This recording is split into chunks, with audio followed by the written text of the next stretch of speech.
Mana ya langkah-langkah menulis teks prosedur? Ayo simak baik-baik penjelasan kakak ya.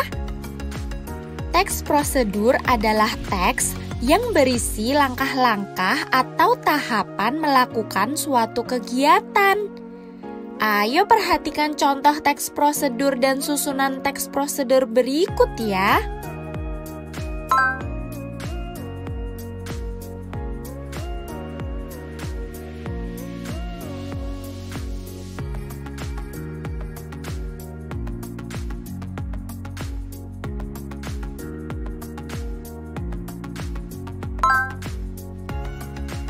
Biasanya, teks prosedur digunakan untuk membuat resep masakan, memberikan panduan dalam pembuatan suatu karya, dan menjelaskan cara menggunakan suatu alat. Supaya kalian bisa menulis teks prosedur, perhatikan langkah-langkah menulis teks prosedur berikut ini ya. Yang pertama, menentukan topik teks prosedur yang akan ditulis.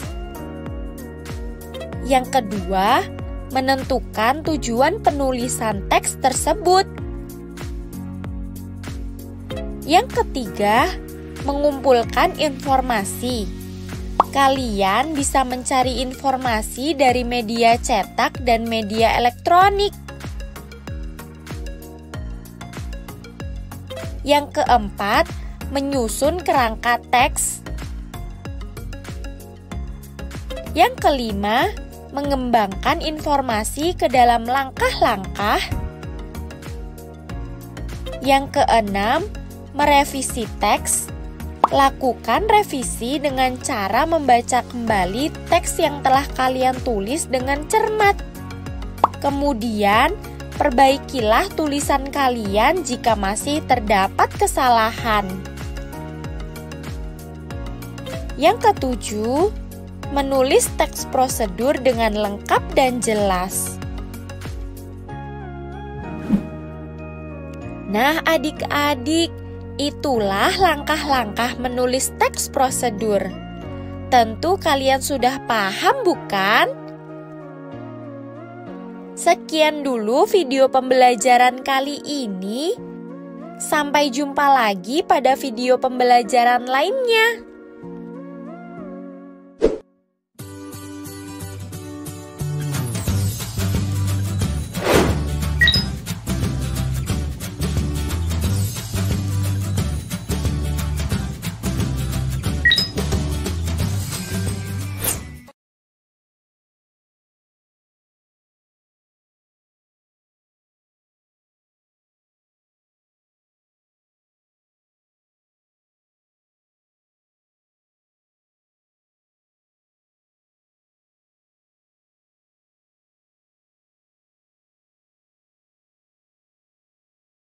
Pada umumnya, teks prosedur juga dibangun atas beberapa struktur.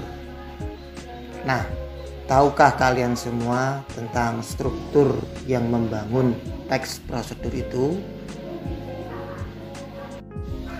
Ya, kalian benar sekali. Teks prosedur dibangun atas 3 struktur. Struktur yang pertama, tujuan.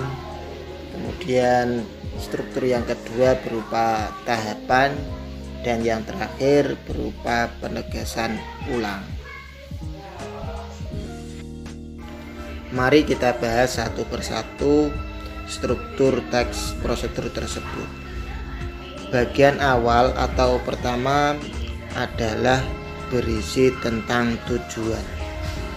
Bagian ini biasanya ditulis dalam bentuk judul yang berisi tujuan atau maksud dari tulisan tersebut. Tujuan ini berupa pernyataan umum yang diisi dengan pengantar ataupun pengenalan suatu produk tersebut. Bisa juga maksud dari keberadaan petunjuk itu apa gitu. Struktur yang kedua berisi tahapan-tahapan kegiatan. Tahapan-tahapan kegiatan ini diisi dengan langkah-langkah melakukan sesuatu yang disusun secara sistematis atau runtut urut ya. Bagian ini sering pula disertai dengan penyajian alat dan bahan, terutama dalam petunjuk membuat sesuatu seperti resep. Bagian ini juga sering pula disajikan dengan terperinci. Kemudian terdapat dua kategori pembahasan pada isi suatu teks prosedur. Di antaranya yang pertama, teks yang berisi cara-cara membuat sesuatu, misalnya cara membuat egrang, cara memasak, rendang, dan lain-lain. Kemudian yang kedua, teks yang berisi cara-cara melakukan suatu aktivitas, misalnya saja cara-cara melamar pekerjaan, cara membaca buku secara efektif, kemudian cara-cara menggunakan komputer, dan cara-cara yang lainnya. Kemudian struktur yang nomor 3 adalah penegasan ulang. Penegasan ulang ini diisi dengan kalimat-kalimat yang seperlunya, tidak berupa kesimpulan. Penegasan ulang ini berisi harapan ataupun manfaat apabila petunjuk-petunjuk ini dijalankan dengan baik. Namun, banyak pula teks prosedur yang tidak menggunakan bagian ini. Dengan demikian, bagian penegasan ulang di dalam teks prosedur sifatnya opsional. Artinya bisa digunakan atau tidak. Dalam kata lain, terserah, bisa ada ataupun tidak ada. Oh ya, perlu diingat dan dicatat bahwasanya bagian-bagian dalam struktur teks prosedur itu disusun secara sistematis. Artinya disusun secara bertahap dan berurutan. Hal ini berbeda dengan jenis teks lain yang pengembangannya bisa loncat-loncat ataupun berubah-ubah dengan berbagai pola pengembangan. Misalnya dengan mengikuti pola umum khusus, sebab akibat, kemudian berubah ke khusus umum, komparasi, dan pola-pola lainnya. Adapun teks prosedur harus berpola kronologis, mengikuti aturan kronologisnya bagaimana, atau mengikuti urutan waktu. Kekacauan pola urutan di dalam teks prosedur bisa menyebabkan kesalahan di dalam mengaplikasikan isi teks tersebut oleh pembacanya. Itu yang perlu digarisbawahi. Untuk menambah pengetahuan dan wawasan kalian semua berkaitan dengan struktur teks prosedur, perhatikan contoh cara membuat minyak kemiri. Apakah kalian sudah mengetahuinya? Di mana letak strukturnya? Ya, kalian benar sekali. Pada paragraf awal atau paragraf pertama merupakan bagian awal dari struktur teks prosedur yang berupa tujuan dari disajikannya cara membuat minyak kemiri. Kemudian pada paragraf yang kedua berisi bahan dan cara pembuatan merupakan struktur teks prosedur yang berupa tahapan-tahapan atau cara, bahan dan pembuatan cara membuat minyak kemiri tersebut. Nah, kemudian pada paragraf yang ketiga itu berupa penegasan ulang. Kita pelajari berikutnya adalah kebahasaan dalam teks prosedur. Penggunaan bahasa dalam teks prosedur yang pertama adalah kalimat imperatif. Kalimat imperatif adalah kalimat yang berfungsi untuk memerintah orang lain. Kalimat imperatif memiliki ciri sebagai berikut. Yang pertama adalah secara lisan, kalimat imperatif diakhiri dengan intonasi turun. Yang kedua, secara tertulis, kalimat imperatif sering diakhiri dengan tanda seru. Yang ketiga adalah penggunaan partikel lah. Ciri yang keempat adalah penggunaan inversi. Kalimat inversi adalah kalimat yang struktur fungsi predikatnya mendahului subjek. Contoh, pergilah ke bioskop Mulan. Ciri yang terakhir adalah pelaku tindakan kadang-kadang tidak diketahui. Kalimat imperatif meliputi beberapa kalimat berikut. Yang pertama adalah kalimat imperatif intransitif. Kalimat imperatif intransitif adalah kalimat pernyataan yang susunan kalimatnya tidak lengkap. Biasanya tidak terdapat subjek, atau tidak terdapat objek, atau tidak terdapat keterangan, namun dapat berdiri sendiri. Contoh sebagai berikut. Jenis yang kedua adalah kalimat imperatif transitif. Kalimat imperatif transitif adalah kalimat yang mana predikatnya membutuhkan objek atau pelengkap di dalam susunan kalimatnya. Perhatikan contoh berikut.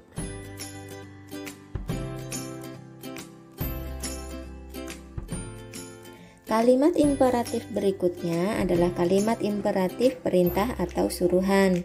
Dalam kalimat imperatif tipe ini, pembicara memberi perintah atau menyuruh lawan bicara melakukan sesuatu. Contoh sebagai berikut.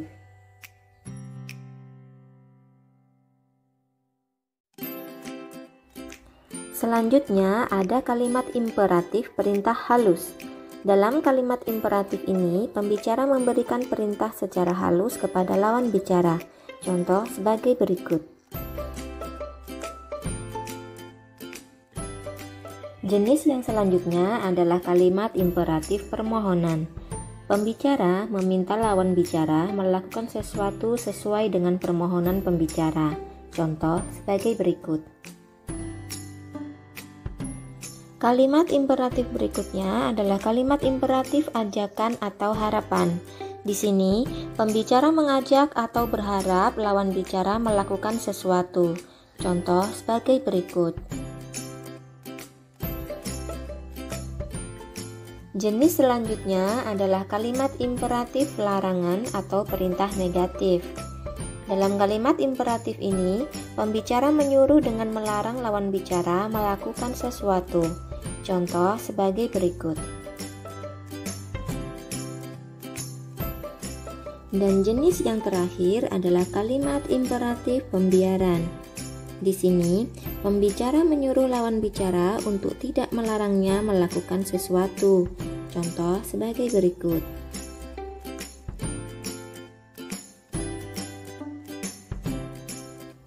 Setelah tadi kita membahas kalimat imperatif, ciri kebahasaan teks prosedur yang kedua adalah kalimat deklaratif. Kalimat deklaratif adalah kalimat yang berisi informasi atau berita yang disampaikan secara lugas dan jelas tanpa perlu tanggapan. Ciri-ciri kalimat deklaratif antara lain yang pertama adalah kalimat hanya terdiri atas satu subjek dan satu predikat. Kemudian yang kedua, bentuknya sederhana, lugas, dan jelas. Yang ketiga, bukan merupakan bagian kalimat perintah dan bukan merupakan bagian dari kalimat tanya. Sedangkan yang terakhir, berisi informasi baik itu informasi fakta ataupun opini. Berikut adalah jenis-jenis kalimat deklaratif. Kalimat deklaratif terdiri dari dua jenis. Yang pertama adalah kalimat deklaratif aktif. Kalimat deklaratif aktif adalah kalimat yang dicirikan dengan penggunaan kalimat aktif. Biasanya, predikat dalam kalimat aktif menggunakan imbuhan me, mekan, atau mei. Sebagai contoh, perhatikan kalimat berikut.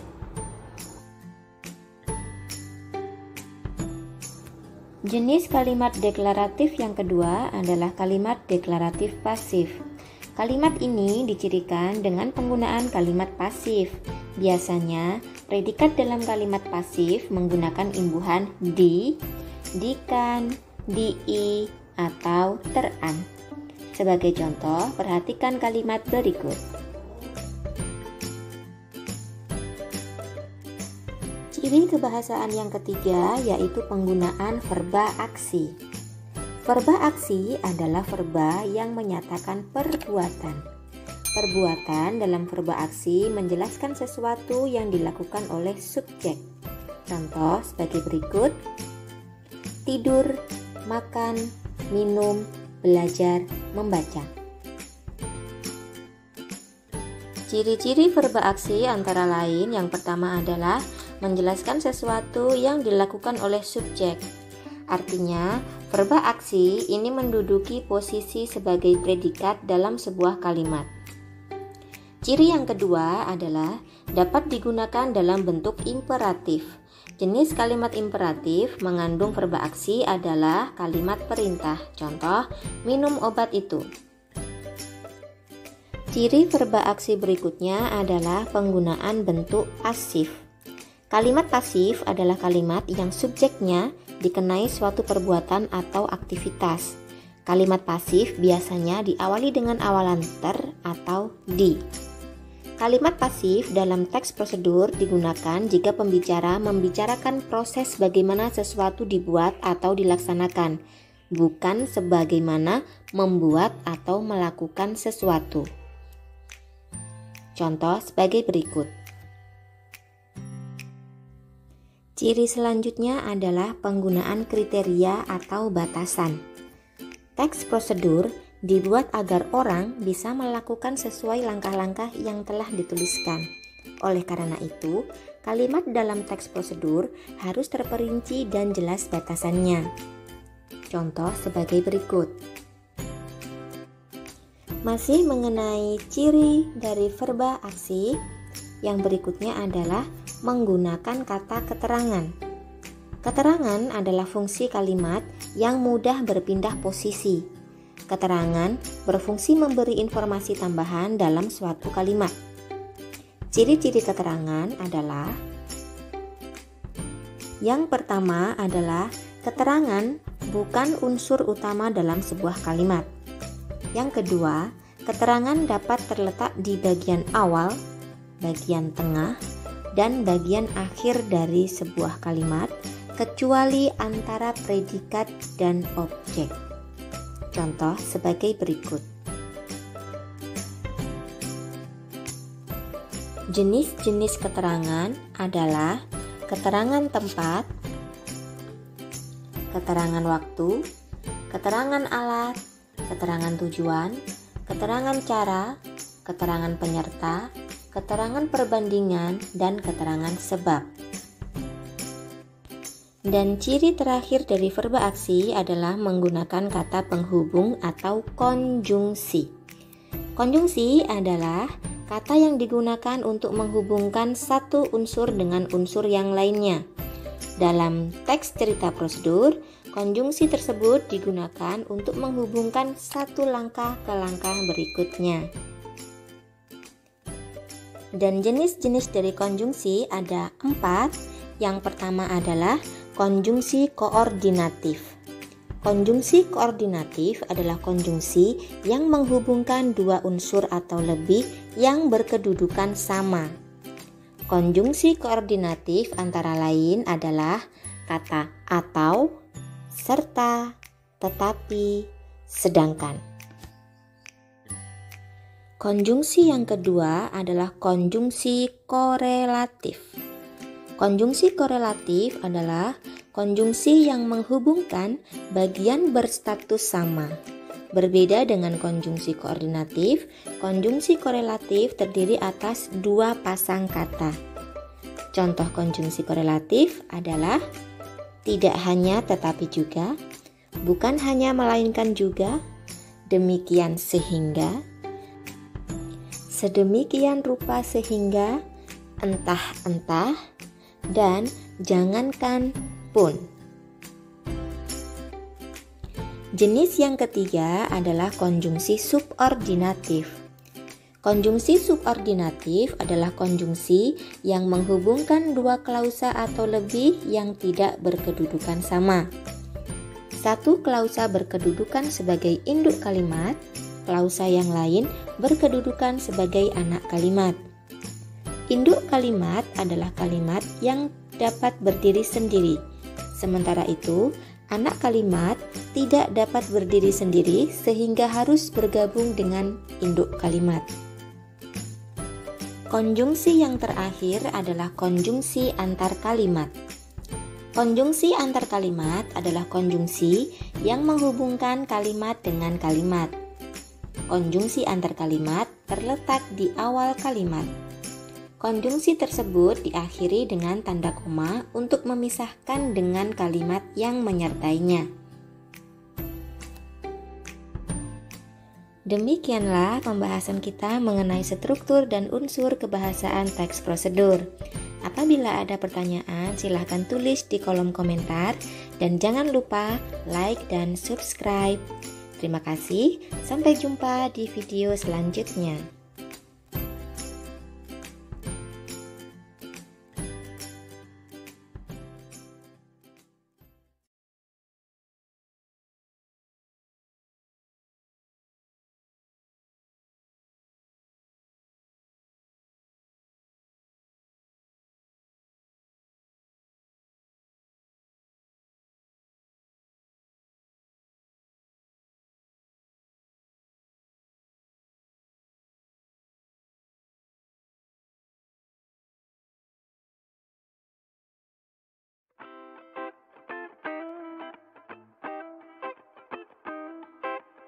Saat di sekolah, pastinya kita mengenal adanya pelajaran bahasa Indonesia. Dalam materi pembelajaran bahasa Indonesia, kita pasti pernah mendengar materi mengenai teks eksplanasi.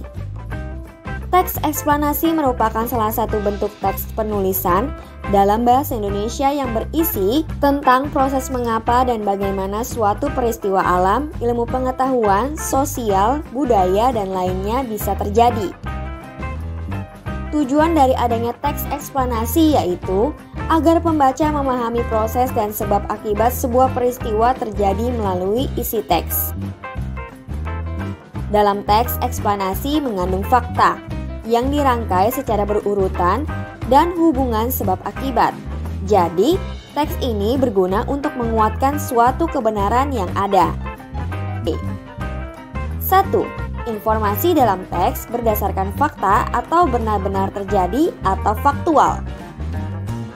2. Membahas mengenai fenomena atau peristiwa yang sifatnya keilmuan atau berkaitan dengan ilmu pengetahuan, contohnya seperti sains. 3. Penjelasan dalam teks bersifat normatif, artinya enggak berusaha memengaruhi pembaca untuk bisa percaya terhadap hal yang dibahas. 4. Struktur teks terdiri dari pernyataan umum, urutan sebab akibat, dan interpretasi. 5. Penjelasan dalam teks eksplanasi terfokus pada hal-hal umum dan enggak ada campur tangan manusia. 6. Memiliki atau menggunakan sequence markers. Contohnya, pertama, kedua, ketiga, dan sebagainya. Struktur pembuatan teks eksplanasi. 1. Pernyataan umum. Teks eksplanasi berisi pernyataan umum tentang suatu topik yang dijelaskan dalam proses terjadinya suatu peristiwa. 2. Urutan sebab akibat. Dalam tahap ini berisi mengenai penjelasan proses terjadinya fenomena secara urut atau bertahap dari yang paling awal sampai akhir. 3. Interpretasi. Berisi dari pembahasan yang sudah dijelaskan sebelumnya. Cara menyusun teks eksplanasi. 1. Menentukan topik. Memilih topik yang menarik bisa dari fenomena alam, sosial, atau budaya. Misalnya proses terjadinya pasang surut air laut. 2. Membuat kerangka. Selanjutnya membuat kerangka karangan berdasarkan struktur teks eksplanasi, yaitu identifikasi fenomena, penggambaran rangkaian kejadian, dan ulasan. 3. Mencari referensi. Mencantumkan fakta dan data yang kita kumpulkan pada bagian penggambaran rangkaian kejadian. 4. Mengembangkan teks. Mengembangkan kerangka karangan hingga menjadi teks eksplanasi. 5. Menyunting teks. Memeriksa dan membaca kembali teks yang telah dibuat, kemudian cek kembali jika ada kalimat yang tidak sesuai atau kesalahan dalam penulisan. Nah, itulah penjelasan mengenai teks eksplanasi, ciri-ciri, struktur, dan cara penyusunannya berdasarkan beberapa sumber.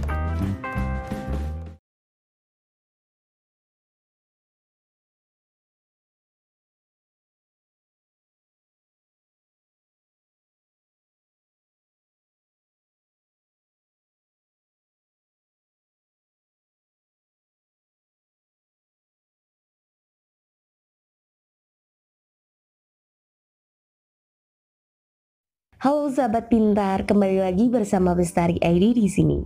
Bestari ID akan membahas seputar materi bahasa Indonesia. Dan kali ini Bestari ID akan membahas materi tentang kaidah kebahasaan teks eksplanasi. Namun sebelum masuk ke materi, jangan lupa ya sahabat pintar, tekan tombol subscribe dan nyalakan dulu loncengnya agar sahabat pintar mengetahui video-video terbaru dari Bestari ID. Kaidah kebahasaan teks eksplanasi terdiri dari 4. Yang pertama adalah konjungsi, yang kedua kata ganti, ketiga kata pasif, dan yang keempat adalah kata teknis atau peristilahan. Tentang konjungsi. Konjungsi yang sering muncul di dalam teks eksplanasi ada 2, yaitu konjungsi kausalitas dan konjungsi kronologis. Namun sahabat pintar masih ingat kan apa itu definisi konjungsi?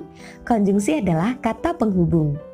Jadi konjungsi kausalitas adalah kata penghubung yang menyatakan sebab akibat. Contohnya sebab, karena, oleh sebab itu, oleh karena itu, sehingga. Dan yang kedua adalah konjungsi kronologis atau kata penghubung yang menyatakan hubungan waktu. Contohnya adalah kemudian, lalu, setelah itu, pada akhirnya. Berkenaan dengan kata ganti yang digunakan di dalam teks eksplanasi adalah teks eksplanasi langsung merujuk pada jenis fenomena yang dijelaskannya, bukan kata ganti yang berupa persona.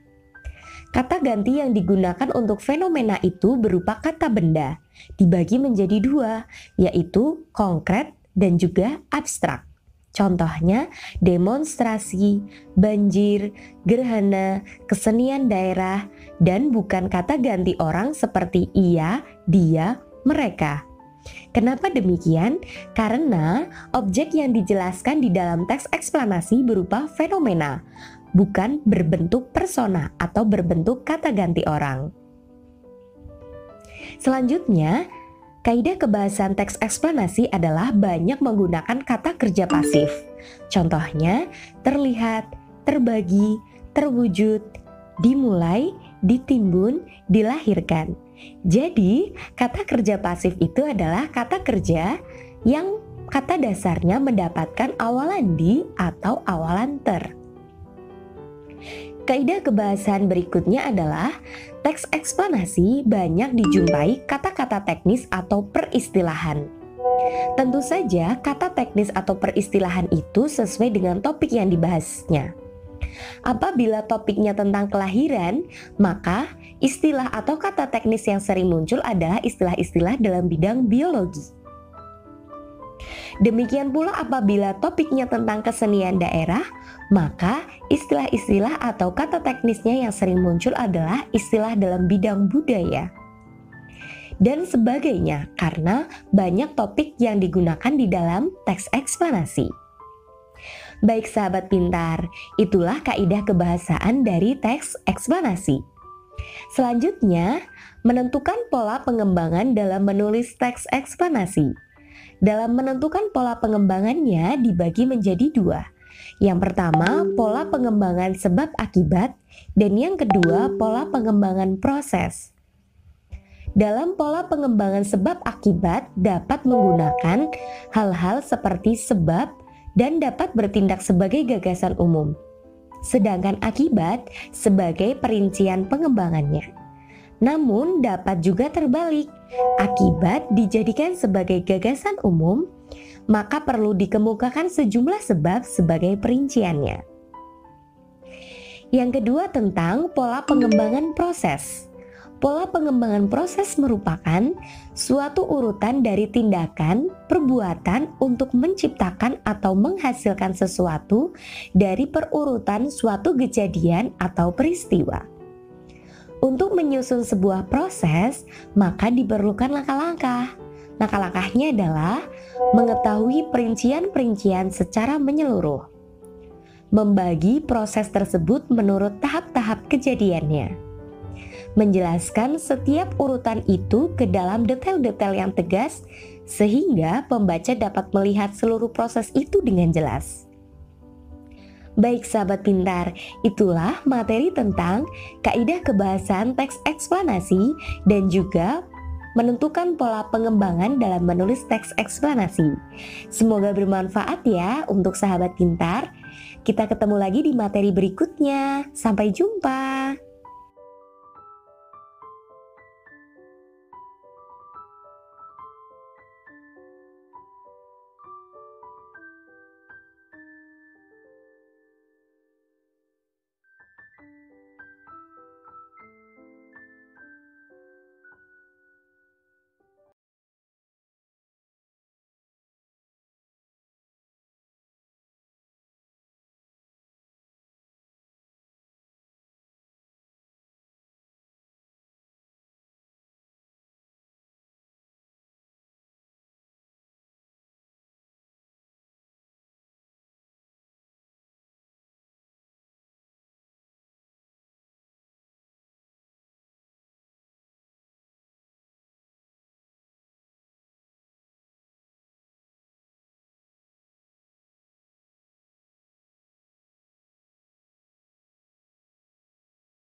Menelaah bagian-bagian penting dalam teks ceramah.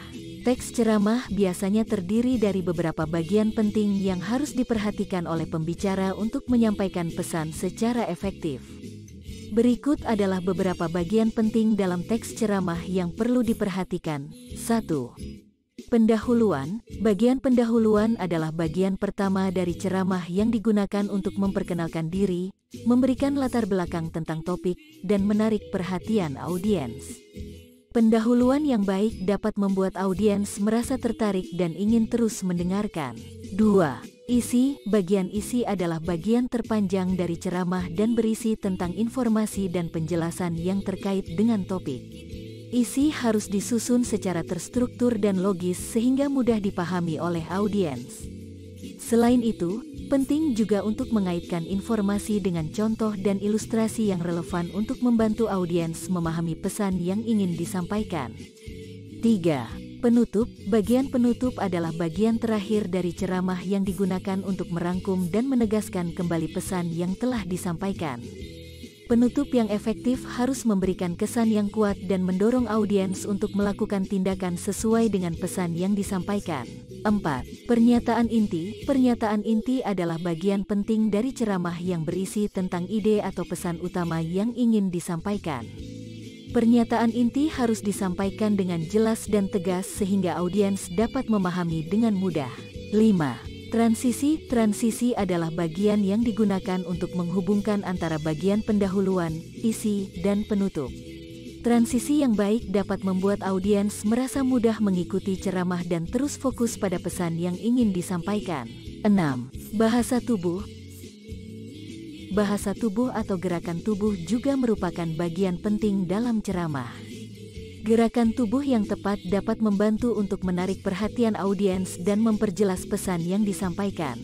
Dalam menyusun teks ceramah, perhatikan dengan baik setiap bagian yang penting dan buatlah struktur ceramah yang terorganisir dan mudah dipahami oleh audiens.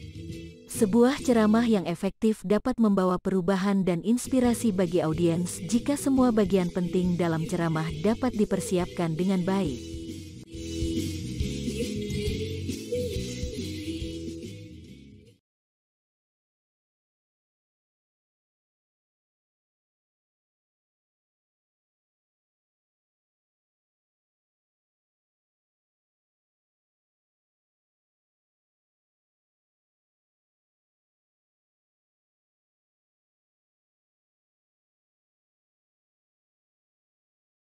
struktur dan kaidah kebahasaan. Apa sih isi teks ceramah tersebut? Lalu strukturnya ada apa saja sih? Dan kaidah kebahasannya seperti apa? Mari kita mulai belajar. Sebelumnya, kita sudah mempelajari mengenai apa sih itu ceramah, dan kita lihat macam-macam orasinya. Ada ceramah, pidato, dan juga khotbah. Tentu Ananda masih ingat, bukan? Nah, hari ini kita akan mempelajari mengenai struktur dan kaidah kebahasaan dalam teks ceramah. Apa saja sih struktur teks ceramah tersebut? Mari kita lihat satu persatu. Struktur teks ceramah terdiri atas 3 struktur. Yang pertama ada pendahuluan tesis atau pengenalan isu. Yang kedua ada isi atau rangkaian argumen. Dan yang ketiga ada penutup atau penegasan kembali. Nah, mari kita bahas satu persatu. Untuk struktur yang pertama ada pendahuluan atau tesis atau yang sering disebut juga dengan pengenalan isu. Isinya berupa pengenalan isu, masalah, ataupun pandangan pembicara tentang topik yang akan dibahasnya. Di dalamnya juga mungkin berupa ilustrasi pengantar, pendefinisian, atau berupa sorotan peristiwa atau fenomena. Nah, bagian ini juga sama dengan isi dalam teks eksposisi yang disebut dengan isu. Nah, sebelum masuk pada bagian ini, biasanya akan didahului dulu dengan salam dan sapaan kepada khalayak. Nah, salam dan sapaan kepada khalayak tidak termasuk ke dalam pendahuluan, tetapi termasuk ke dalam pengantar. Nah, di sini bisa kita lihat contoh pendahuluan atau pembuka tesis.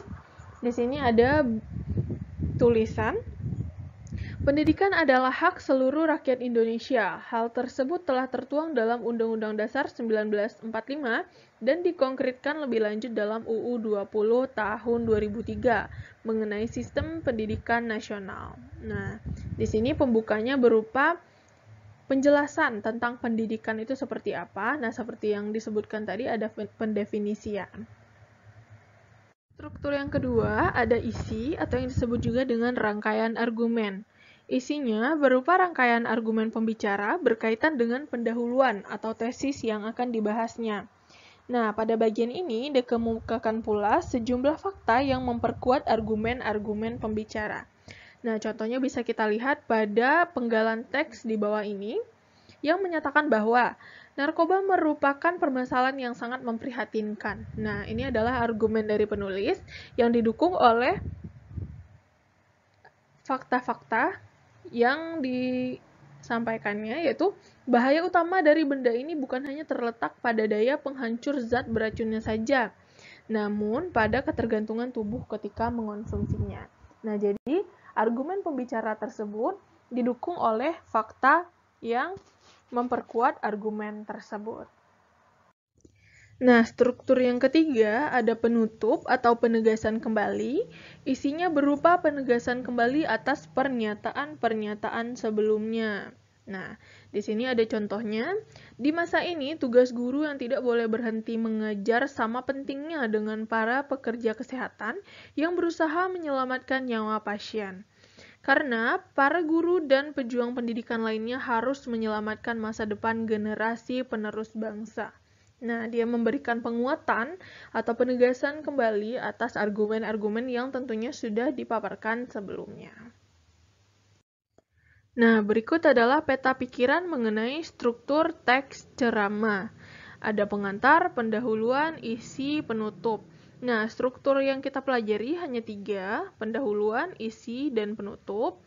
Yang pengantar ini adalah pembuka. Nah, isinya berupa salam dan sapaan. Jadi jangan sampai salah ya untuk memasukkan salam dan sapaan ke dalam pendahuluan, karena salam dan sapaan tidak termasuk ke dalam pendahuluan, melainkan dia masuknya dalam pengantar.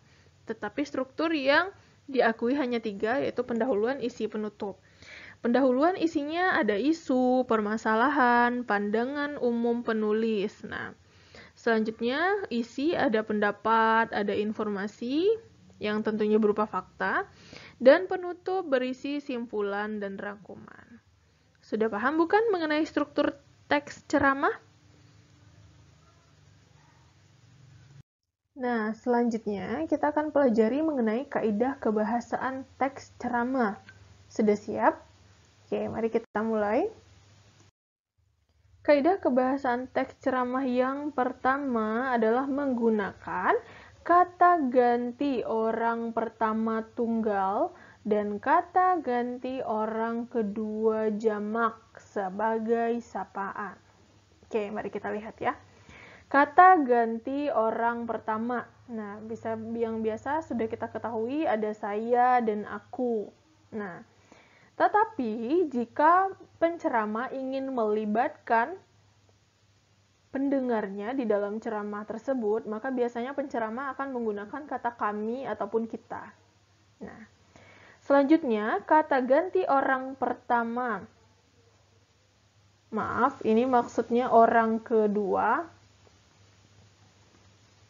Oke, orang kedua jamak tadi ya. Nah, di sini ada hadirin, kalian, bapak-bapak, ibu-ibu, saudara-saudara. Nah, tapi yang sopan itu hadirin, bapak, ibu, saudara-saudara ya. Kalau kalian ini agak kurang sopan sepertinya. Nah, contohnya bisa kita lihat di bawah ini. Ada hadirin yang terhormat, suatu bangsa akan lebih dihormati dan lebih maju bukan hanya karena kecanggihan teknologi, tetapi juga karena pendidikan moral yang lebih baik. Nah, jadi di awal dia sudah menyapa nih pendengarnya dengan kata hadirin. Kata ganti orang kedua, hadirin. Nah, di sini juga ada kata ganti pertamanya, kita digunakannya ya. Nah, biasanya paling banyak itu digunakan kita karena kita itu melibatkan pembicara dan juga pendengarnya, seperti itu. Kaidah kebahasan yang kedua yaitu menggunakan kata teknis atau peristilahan yang berkenaan dengan topik yang dibahas. Nah, ini sudah kita pelajari juga dalam pembelajaran yang sebelumnya. Jadi kata teknis itu adalah kata khusus di bidang tertentu. Nah, misalnya seperti Ananda jika ingin berceramah tentang narkoba, maka akan keluar istilah-istilah mengenai narkoba. Nah, di sini Ibu contohkan ada ceramah mengenai lingkungan. Nah, jadi kita akan temukan istilah mengenai lingkungan, yaitu kehijauan lingkungan, karbon dioksida, oksigen, polusi limbah. Nah, jadi ada kata teknis atau kata-kata khusus yang berhubungan dengan tema atau topik yang Ananda bahas dalam ceramah tersebut. Selanjutnya, menggunakan kata-kata yang menunjukkan hubungan argumentasi sebab akibat atau hubungan temporal maupun perbandingan pertentangan atau pertentangan ya. Jadi ada 3 di sini. Sebab akibat, temporal, dan juga perbandingan atau pertentangan. Nah, kita akan bahas satu persatu. Kata hubungan argumentasi, atau yang disebut juga dengan kata hubungan sebab akibat tadi. Nah, contohnya ada jika, maka, sebab, dengan demikian, akibatnya, oleh karena itu. Nah, ini contohnya. Lalu yang kedua ada kata hubungan temporal. Contohnya ada sebelum itu, kemudian, pada akhirnya. Dan yang ketiga ada kata hubungan perbandingan. Contohnya sebaliknya, berbeda halnya, namun, nah seperti itu. Nah, kita akan lihat pada penggalan teks di bawah ini. Padahal generasi baru seharusnya justru lebih brilian dibandingkan dengan generasi sebelumnya. Karena, nah di sini langsung ada karena ya. Harusnya di sini tidak pakai titik karena ini biasanya di tengah kalimat. Nah, atau kalau misalnya dia di awal kalimat itu kalimatnya majemuk. Nah, karena seperti ini ya. Jadi ada kata hubungan argumentasi di sini. Selanjutnya kita langsung masuk ke sini. Sebetulnya bukan perkara persaingannya. Namun, nah di sini juga sebenarnya tidak cocok namun, tetapi di sini tetapi.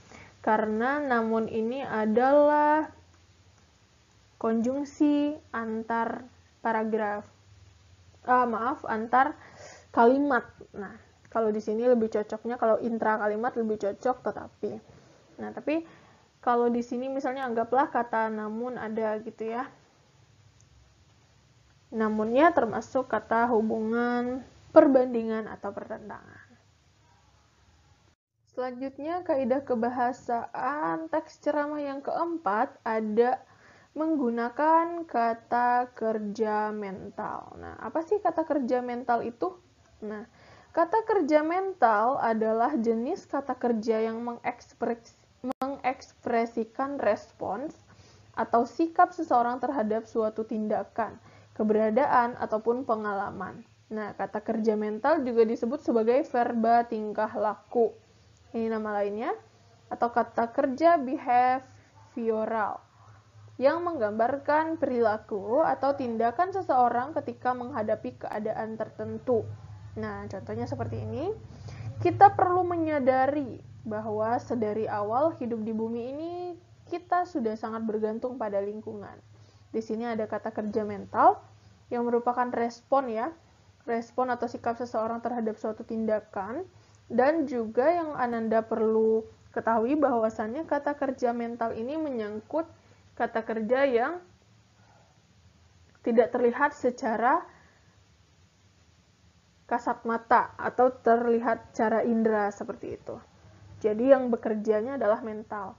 Contohnya di sini ada lagi diharapkan, memprihatinkan, memperkirakan, mengagumkan, menduga, berpendapat, berasumsi, menyimpulkan, seperti itu.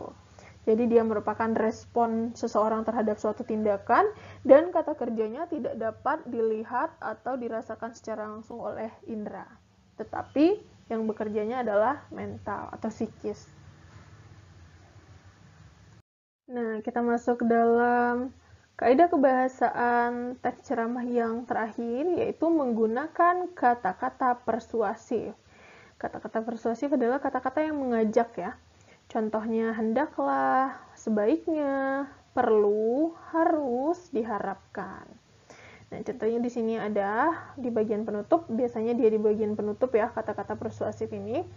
Nah, karena para guru dan pejuang pendidikan lainnya harus menyelamatkan masa depan generasi penerus.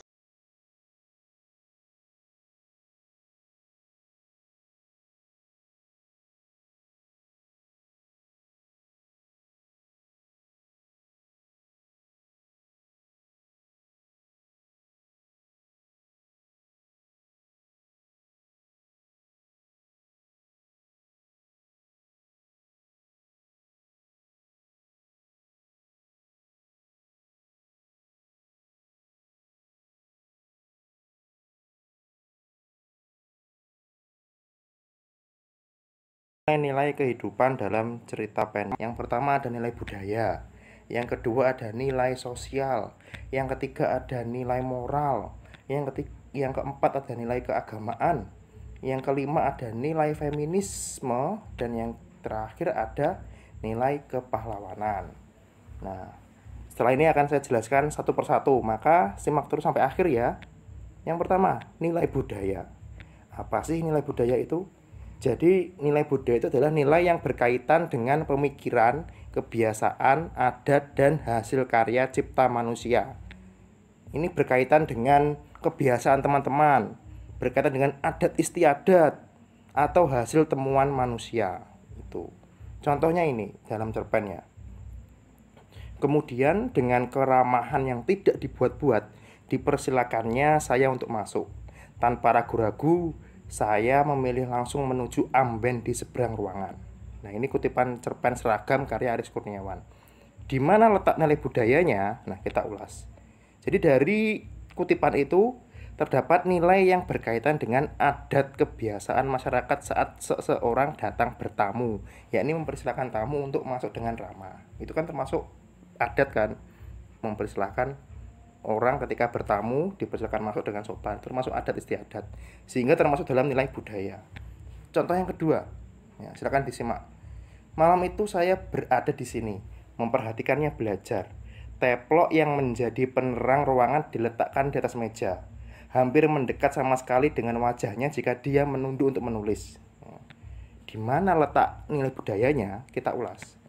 Jadi nilai budaya dalam kutipan di atas itu terdapat pada penggunaan lampu teplok. Loh, kok bisa lampu teplok, Pak? Ya bisa, karena ini berkaitan dengan karya cipta manusia. Teplok kan buatan manusia, dan itu mengandung nilai tradisi, karena mencerminkan setting waktu dari cerpen ini berada atau saat masa lalu atau lampau. Karena kan zaman sekarang jarang orang pakai teplok. Yang pakai teplok kan biasanya orang-orang zaman dahulu atau orang-orang yang berada di pedesaan yang belum tersentuh listrik sama sekali. Itu teplok. Oke ya, kita lanjut. Yang kedua ada nilai sosial. Apa sih Pak nilai sosial itu? Jadi nilai sosial itu adalah nilai yang berkaitan dengan tata laku dan interaksi antar manusia dalam kehidupan sehari-hari.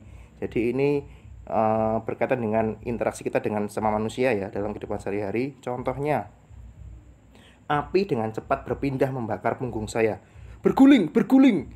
Terdengar teriakannya sembari melepaskan seragam coklatnya untuk dipakai menyabet punggung saya. Saya menurut dalam kepanikan. Nah, kita ulas. Nah, dari contoh di atas menunjukkan sikap peduli dan tolong-menolong. Hal ini menunjukkan bahwa manusia sebagai makhluk sosial memiliki naluri untuk saling menolong, setia kawan, dan simpati. Jadi sikap tolong-menolong, gotong royong, simpati termasuk dalam nilai sosial ya, kawan-kawan. Oke, paham kan? Next. Berikutnya kita akan membahas nilai moral dalam cerpen. Apa sih nilai moral itu? Yang pertama, moral itu berkaitan dengan akhlak atau etika. Yang kedua, moral itu merupakan ajaran tentang baik buruk yang diterima umum mengenai perbuatan, sikap, budi pekerti. Dalam cerpen, nilai moral berkaitan dengan tingkah laku manusia.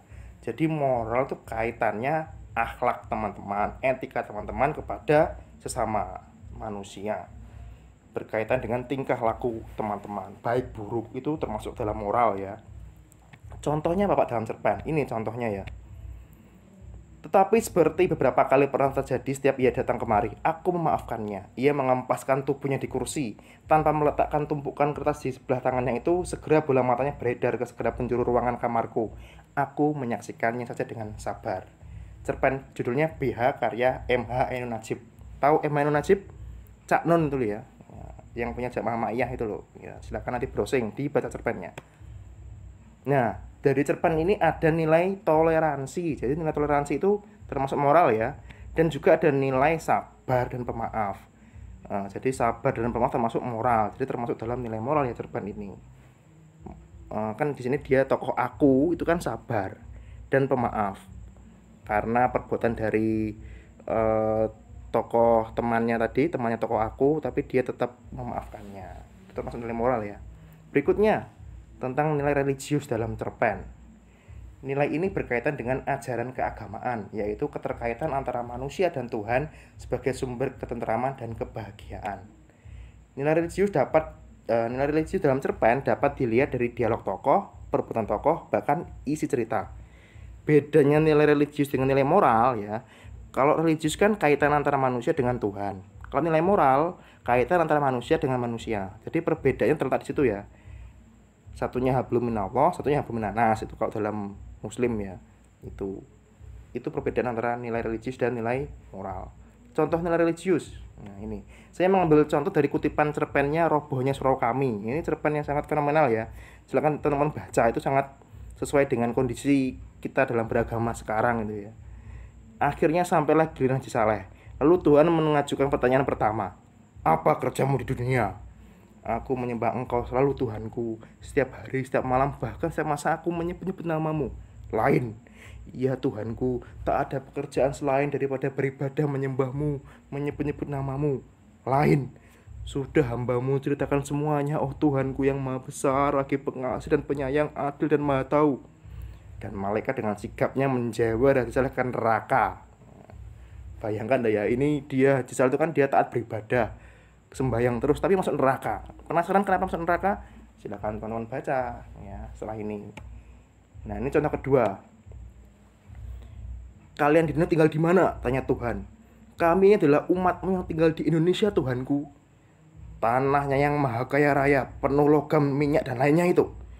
Benar, benar Tuhan. Benar, itulah negeri kami. Di negeri di mana penduduknya sendiri melarat.